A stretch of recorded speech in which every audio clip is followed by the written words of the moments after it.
Yo, what's going on, guys? Welcome back to the channel. It's the King of 161st Street, and today we're going to be talking about why I think the Yankees are the best team in the AL East to this day.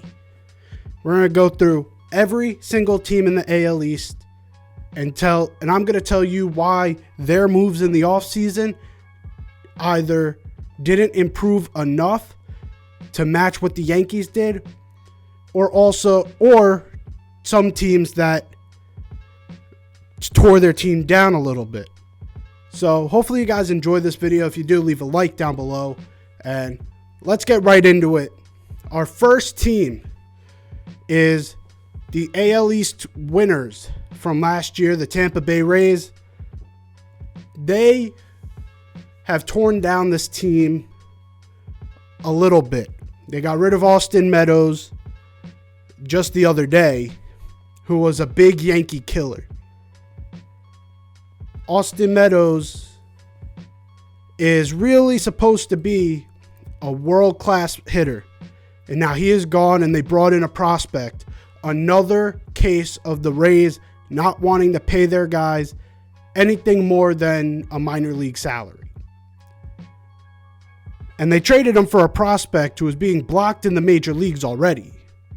So I don't see the full point of this trade other than Paredes will be a trade piece for someone else in the future, which, knowing the Rays, that's probably their thought process.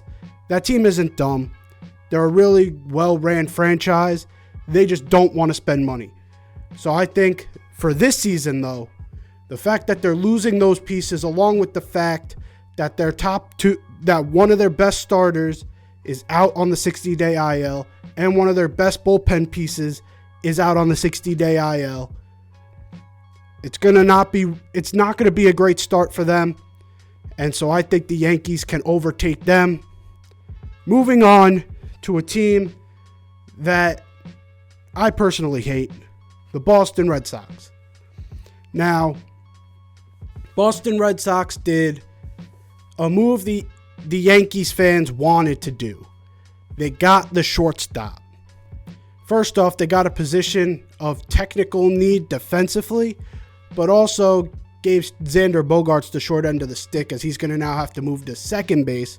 We'll see if his defense improves even just a tad bit, because he's one of the worst defensive shortstops I've ever seen, other than Gleyber Torres. But anyways, the problem I have with the Trevor Story signing, and why I think that doesn't put them over the top, is his home road splits.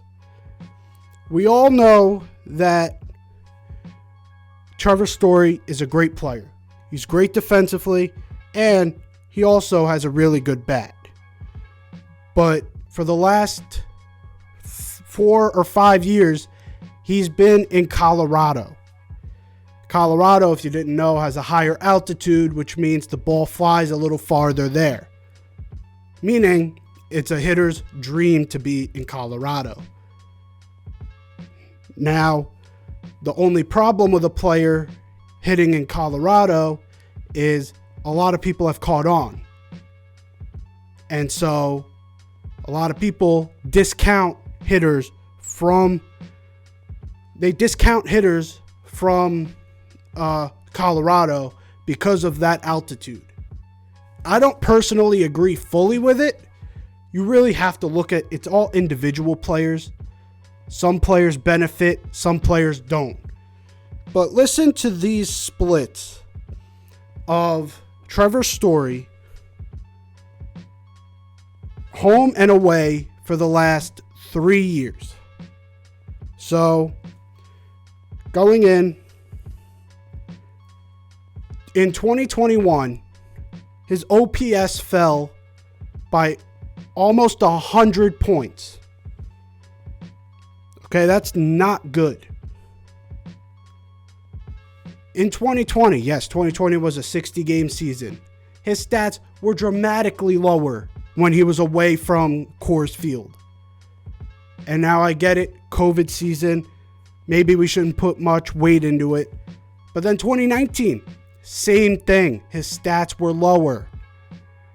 And so my point is, we don't know how Trevor Story will perform away from Colorado for 81 games. It's going to be interesting to see how that unfolds. And also, they did not do work to their rotation, which other than Chris Sale, who is out on the 60-day IL, is not really great. Now the Blue Jays. The Blue Jays have probably had the best offseason in the AL East. Let's just get that out of the way. Probably had the best offseason in terms of acquiring players. But they did lose some key players. Marcus Semien was one of the glue guys for them last year. Every time they talked about Marcus Semien, he was their glue guy. He was the guy who had the team chemistry together. And now he's gone. He's in Texas. So that's a major red flag for a team that's young. But also, you lost the Cy Young winner in Robbie Ray. He's now in Seattle. Yes, you got Kevin Gausman. But Kevin Gausman did not have the same season as Robbie Ray. And you got Yusei Kikuchi. Yusei Kikuchi at times could be more of a liability than he could be an asset. And knowing how much he's actually getting paid, you guys are probably still putting him in the rotation. So I think the Yankees could still overcome that. The Blue Jays are the team that scares me the most, though, because they do have an offensive firepower of Vlad Jr., Bo Bichette, when Kevin Biggio comes back. Now Matt Chapman. That team is crazy offensively. So that's the team I'm most afraid of. But I think the Yankees acquiring Donaldson, getting better defensively with Kiner Falefa, and with Higgy performing the way he is in spring training. I'll have a video about that on Friday. But with Higgy performing the way he is, Donaldson and Kiner Falefa doing work, it's going to be interesting to see that battle go through. I think that's going to be a battle till the end. And I think this division is going to come right down to the wire between those two teams. And then obviously finally we go to Baltimore, and yeah, we get the point. So hopefully you guys did enjoy. Hopefully you learned a little something. Tell me down below, do you agree with me? Do you disagree with me? I want to hear your thoughts down in the comments below. If you're new here, hit that subscribe button. I'm on my way to try and get 1,000 subs by the end of the year. I need your help to get there. So please hit that subscribe button, and I'll see you guys in the next one. Peace.